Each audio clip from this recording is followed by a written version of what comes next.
మనం ఈరోజు చెప్పుకోబోయేటువంటి టాపిక్ ఏమిటి అంటే అసలు లగ్నం నుంచి 12 భావాల్లో మీది మేషం నుంచి మేషము, వృషభం, మిథునం, కర్కాటకం, సింహం, కన్య, తులా, వృశ్చికం, ధనస్సు, మకరం, కుంభం, మీనం, ఏ లగ్నమైనా కానివ్వండి, ఏ రాశి అయినా కానివ్వండి, అసలు ఫస్ట్ మీరు లైఫ్లో ఫిజికల్గా కానీ మెంటల్గా కానీ స్ట్రెంగ్త్ ఉంటేనే మీరు దేనికి ఎలా అయినా ఎదగలుగుతారు. అంటే చాలా గొప్ప స్టేజ్కి వెళ్ళగలుగుతారు. మరి మీరు ఎందుకు ఎదగలేకపోతున్నారు? మీ రాశినాథుడు కావచ్చు, మీ లగ్ననాథుడు కావచ్చు, ఎందుకు వీక్ అవుతారు, దాన్ని ఎట్లా స్ట్రెంగ్తన్ చేసుకోవాలి అనే విషయాలు ఇప్పుడు నేను చెప్తుంది నేనైనప్పటికీ చెప్పిస్తుంది సాక్షాత్ లలితామ్మవారిగా భావిస్తూ మనకి 9 గ్రహాల్లో అందులో ఛాయాగ్రహాలు తీసేగా 7కి 12 రాసులు ఇచ్చారు. అంటే ఏవి? మేషానికి వృశ్చికానికి కుజుడు, వృషభానికి తులకి శుక్రుడు, మిథునానికి అండ్ కన్యకి బుధుడు, కర్కాటకానికి సింహానికి రవిచంద్రులు, మీన మరియు ధనస్సుకి గురువు, మకర కుంభాలకి శని. ఇక్కడ మనం ఏంటంటే అసలు ఏ రాశిలో పుట్టాము, ఏ నక్షత్రంలో పుట్టాము అండ్ ఏ లగ్నంలో పుట్టాము అనేది మొట్టమొదటిగా గుర్తించాలి. మీదేమిటి? మేషం నుంచి మీన వరకు అసలు మీ లగ్నం ఏమిటి గుర్తుపెట్టుకోండి. ఈ రాశి నాథుడు ఎంత స్ట్రాంగ్గా ఉన్నాడు ఈజ్ మోస్ట్ ఇంపార్టెంట్. అది ఎలా తెలుసుకోవాలి? మీ రాశినాథుడు పాపగ్రహాలతో ఉన్నాడా, శుభగ్రహాలతో ఉన్నాడా? శుభగ్రహాలతో ఉంటే చాలా సాఫ్ట్ నేచర్ ఉంటుంది, పాపగ్రహాలతో ఉంటే కొంత మొండితనము ఉంటుంది, ఎట్ ఏ సేమ్ టైం లైఫ్లో హర్డిల్స్ కూడా కొన్ని ఎదుర్కొంటారు. అయితే ఇది ఎందుకు నేను చూడమంటున్నానంటే లైఫ్లో మీరు హర్డిల్స్ ఎదుర్కోవడం తప్పేం కాదు, దానివల్ల మీరు స్ట్రాంగ్ అవుతారు. కానీ ఆ హర్డిల్స్ వల్ల మీరు వీక్ అవ్వకూడదు కదా. అలా వీక్ అవ్వకుండా ఉండాలి అంటే కొంతమంది చూడండి, కష్టాలు వస్తాయో కష్టం వచ్చేసింది అని ఆత్మహత్య చేసుకోవడమో లేకపోతే డిప్రెస్లోకి వెళ్ళిపోవడమో జరుగుతూ ఉంటుంది. కానీ కొంతమంది అదే కష్టం వచ్చినప్పుడు ఛాలెంజింగ్గా తీసుకొని ఇంకా బాగా ఎదగలుగుతారు. ఫస్ట్ ఆఫ్ ఆల్ మీరు ఛాలెంజింగ్గా తీసుకొని ఎదగాలంటే ఏం చేయాలి? అసలు ఫస్ట్ మీ లగ్నం ఏమిటి, మేషం నుంచి మీన వరకు మీ లగ్నం ఏంటో తెలుసుకోండి. తెలుసుకొని ఆ అధిపతి ఎవరు? మేషము వృశ్చికం వారు అనుకోండి, కుజుడు అధిపతి కాబట్టి కుజగ్రహం దగ్గర దీపారాధన చేయడము, మరియు అదేవిధంగా మేషం అయితేనేమో నరసింహస్వామి అండ్ సూర్యభగవాను, వృశ్చికం అయితేనేమో సుబ్రహ్మణ్యేశ్వర స్వామి, దత్తాత్రేయుని ఆరాధన చేయండి. అప్పుడు మీరు ఆటోమేటిక్గా స్ట్రాంగ్ అవుతారు. పొద్దున్న లేవగానే మెడిటేషన్ చేయండి. ఖచ్చితంగా ఎటువంటి సిచ్యువేషన్స్ అయినా సరే ఎదుర్కొనేటువంటి శక్తి మీకు వస్తుంది. వృషభము తులకి అధిపతి శుక్రుడు, శుక్రగ్రహం దగ్గర దీపారాధన చేయడము, లేదా ఆ రాశిలో ఏదైనా పాపగ్రహం ఉన్నట్లయితే ఆ గ్రహాలకి దీపారాధన చేయడం చేస్తుండాలి. మరియు అదేవిధంగా లక్ష్మీదేవి యొక్క ఆరాధన, లక్ష్మీదేవి ధ్యానం చేస్తూ నిద్రలేవండి. ఖచ్చితంగా మీరు లైఫ్లో ఎదుగుతారు. ఇక మిథునము కన్యకి బుధుడు అధిపతి, బుధగ్రహం దగ్గర దీపారాధన, అందులో ఏదైనా పాపగ్రహాలు ఉంటే ఆ గ్రహాలకు దీపారాధన చేస్తూ విష్ణు సహస్రనామాలు ఓం నమో నారాయణాయ అని ఉదయం నిద్రలేచిన వెంటనే మీరు చేసుకోండి, ధ్యానం చేసుకోండి. ఇక కర్కాటకానికి చంద్రుడు కాబట్టి రాజరాజేశ్వరి అమ్మవారు అండ్ చంద్రుడి దగ్గర, సింహానికి రవి కాబట్టి సూర్యభగవానుడి దగ్గర మరియు సూర్య ఆరాధన చేయడము, మరియు గురువు రాసులైనటువంటి ధనస్సు మీన లగ్నాలకి గురువు అధిపతి కాబట్టి గురుగ్రహం దగ్గర దీపారాధన చేయడము, మరియు మీరు నిద్రలేస్తూనే దక్షిణామూర్తి ఆరాధనతో నిద్రలేవండి.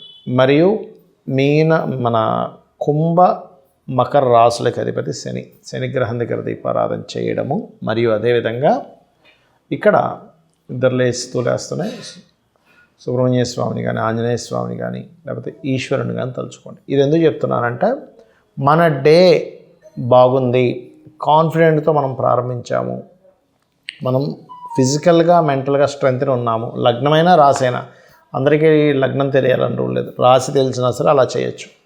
ఇలా మీరు చేసి చూడండి, మీ లైఫ్లో మిరాకిల్స్ చూస్తారు, చాలా స్ట్రాంగ్ అవుతారు, చాలా అంటే చాలా స్ట్రాంగ్ అవుతారు. ఇలా మీకు మీ లగ్నం ఏమిటి లేదా మీ రాశి ఏమిటి, దానికి ధనాధిపతి ఎవరు, ఏం చేస్తే మీకు ఫైనాన్షియల్గా బాగా కలిసి వస్తుంది. మిథునానికి రాజరాజేశ్వరి అమ్మవారి యొక్క ఆరాధన, మరియు మీరు చంద్రగ్రహం దగ్గర దీపారాధన. ఎప్పుడు కూడా ఇది నేను మీకు స్టార్టింగ్ పాయింట్. అంటే ఒక వ్యక్తి యొక్క ధన సంబంధించినటువంటి విషయంలో ఎదగలేకపోతున్నాడు, అసలు ఎక్కడా కూడా అసలు పాసిబిలిటీస్ తగ్గిపోయాయి, ఫైనాన్షియల్గా బాగా ఎదగాలి అంటే మీ లగ్నం లేదా మీ రాశికి ఇది స్టార్టింగ్ పాయింట్.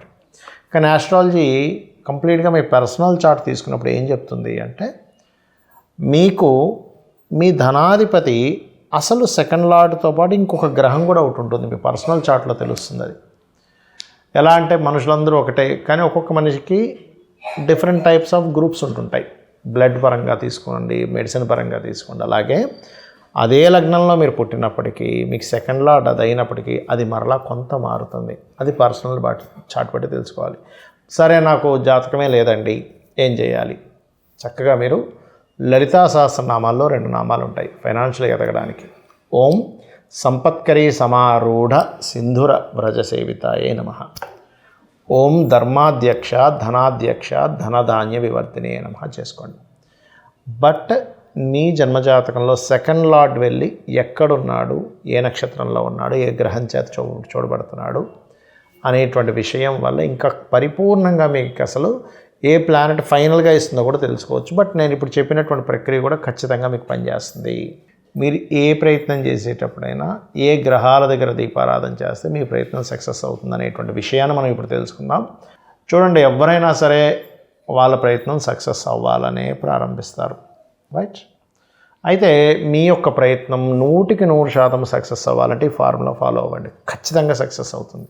ఇక్కడ మనం అర్థం చేసుకోవాల్సింది ఏంటంటే మీ ప్లానెట్స్ యాక్టివ్ అవ్వాలి. మీరు చేసే ప్రయత్నానికి ధైర్యం కోల్పోకుండా నిరంతరం ప్రయత్నం చేసేలా, కాన్స్టెంట్గా ప్రయత్నం చేసేలాగా, ఏ ఆటంకాలు వచ్చినా మీరు ఎదుర్కొనేలా మీరు తయారవ్వాలి. దానికంటే ఇప్పుడు నేను మీకు ఫార్ములా చెప్తాను. ఇక మిథునం వారు రవిగ్రహం దగ్గర, గురుగ్రహం దగ్గర దీపారాధన చేసి నేను చెప్పినటువంటి ఇది ఫాలో అవ్వండి.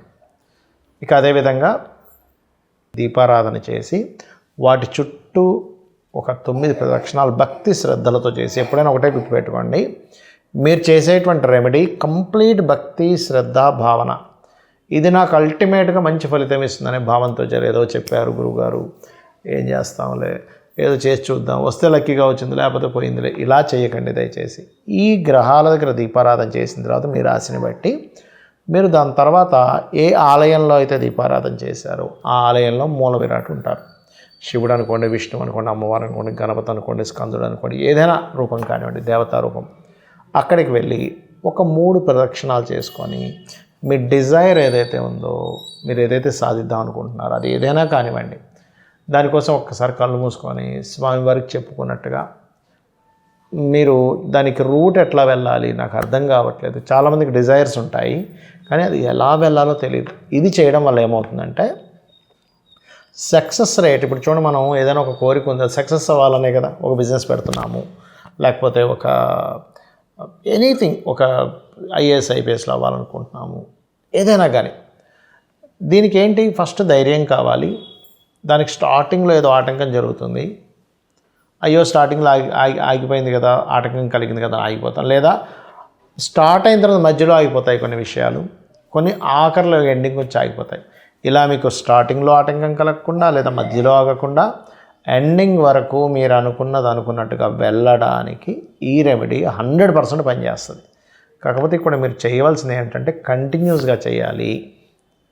అంతేగాని ఏదో ఒకరోజు చేసామండి మళ్ళీ నాకు మర్చిపోయాను, ఎప్పుడో ఒకసారి మళ్ళీ చేశానంటే అది అస్సలు పనిచేయదు. దానికంటే ఏమీ చేయకుండా ఇంట్లో కూర్చోవడం బెస్ట్. చాలామందికి గృహయోగము, గృహం కొనుక్కోవాలి అని ఉంటుంది. అలాగే మంచి ఎడ్యుకేషన్, చాలా చక్కగా ఎడ్యుకేషన్లోకి వెళ్ళాలి, లేదా వాహనం కొనుక్కోవాలి, గృహం కొనుక్కోవాలి, లేకపోతే ఒక మంచి డ్రెస్ వేసుకోవాలి, మంచి ఆభరణాలు ఉండాలి, అంటే లగ్జరీసియస్ లైఫ్ ఉండాలి, లగ్జరీగా బ్రతకాలని ఉంటుంది. మరి దానికి ఎలాగా, అసలు జాతక చక్రంలో ఒక లగ్జరీ లైఫ్ అనేటువంటి విషయం మనం బిల్డ్ చేసుకోవాలి అంటే ఏం చేయాలి? ఇక మిథునం వారైతే బుధగ్రహం దగ్గర దీపారాధన చేస్తూ విష్ణు సహస్రనామాలు చదవండి. అయితే ఇక్కడ మీకు మళ్ళీ ఇంకోసారి చెప్తున్నాను, మీ లగ్నం నుంచి 4వ స్థానం లేదా మీ రాశి నుంచి 4వ స్థానంలో ఏదైనా పాడు చేసే గ్రహాలు ఉన్నట్లయితే అది ఇంక మరింత ఎక్కువ ప్రభావం చూపిస్తుందని అర్థం. ఒకటి, ఆ గ్రహాలకు సంబంధించిన దానం ఇవ్వాలి. ఎలా అంటే ఇప్పుడు చూడండి, మనం ఒక పాత్ర ఉంది, ఆ పాత్రలో ఏదైనా ఒక పదార్థాన్ని వేసుకొని తిందాం అనుకుంటున్నాం.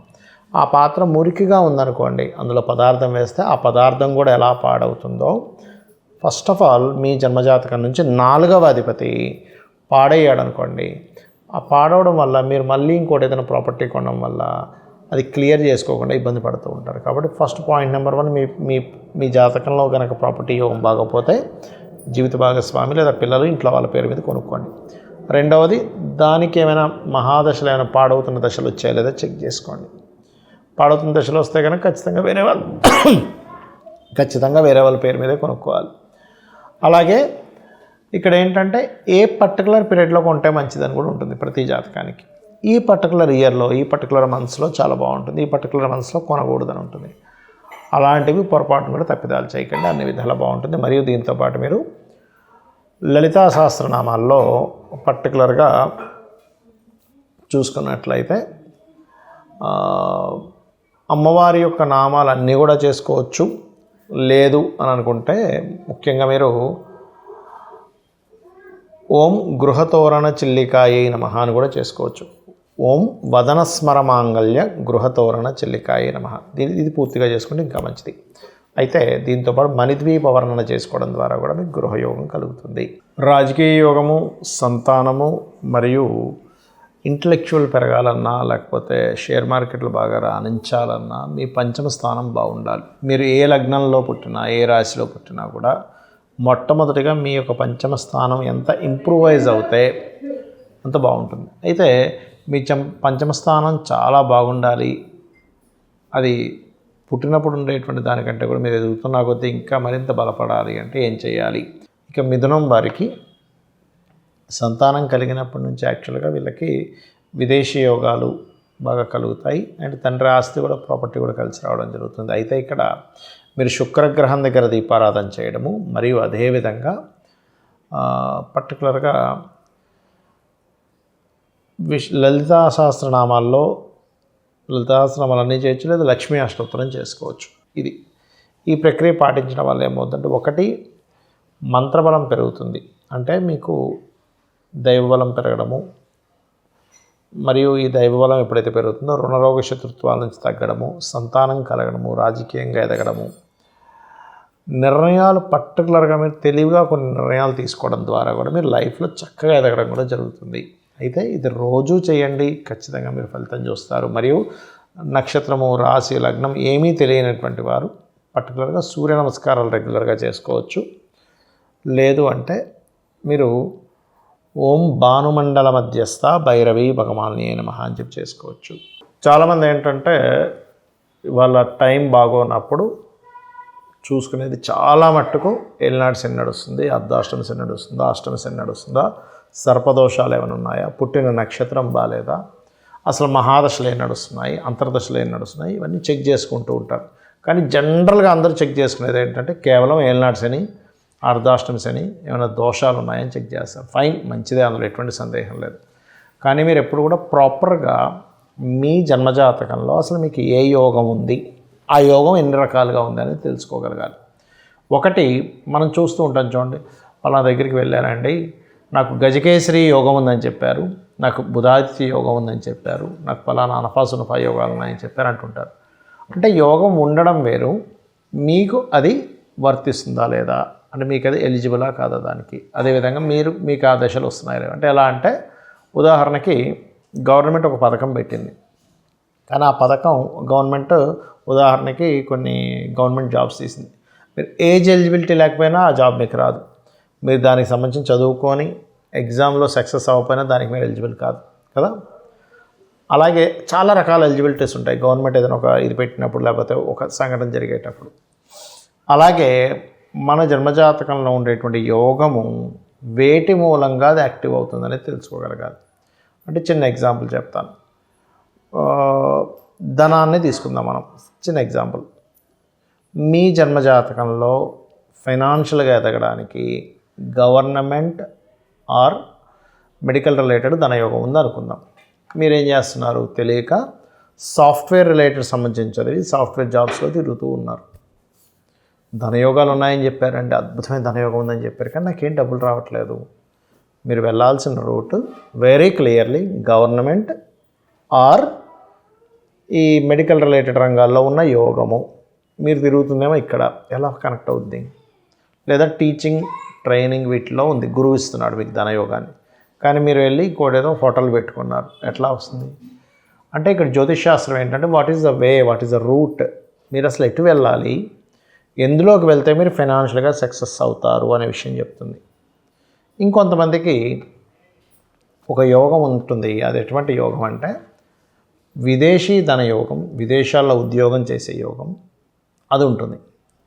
అది వదిలేసి ఇక్కడ లోకల్గా తిరుగుతూ ఉంటాడు ఆ వ్యక్తి. చాలామంది అవకాశాలు వస్తూ ఉంటాయి, మిమ్మల్ని అక్కడ పంపిస్తాం, వస్తారంటే నాకు ఇష్టం లేదండి అంటుంటారు. ఇష్టం వేరు, యోగం ఉందని తెలుసుకొని ఆ యోగానికి తగ్గట్టుగా మనం స్టెప్ తీసుకోవడం వేరు. ఫస్ట్ ఆఫ్ ఆల్ మీ జన్మజాతకంలో అసలు ఏ యోగం ఉంది. ఇప్పుడు కొన్ని యోగాలు ఎలా ఉంటాయంటే వాటిని టచ్ చేయకూడదు, అవి అవయోగాలు అంటారు. అంటే చిన్న ఎగ్జాంపుల్ చెప్తాను. ఎవరికైనా సరే ప్రాపర్టీ మూలంగా అవయోగం యాక్టివ్ అవుతుంది అనుకుందాం.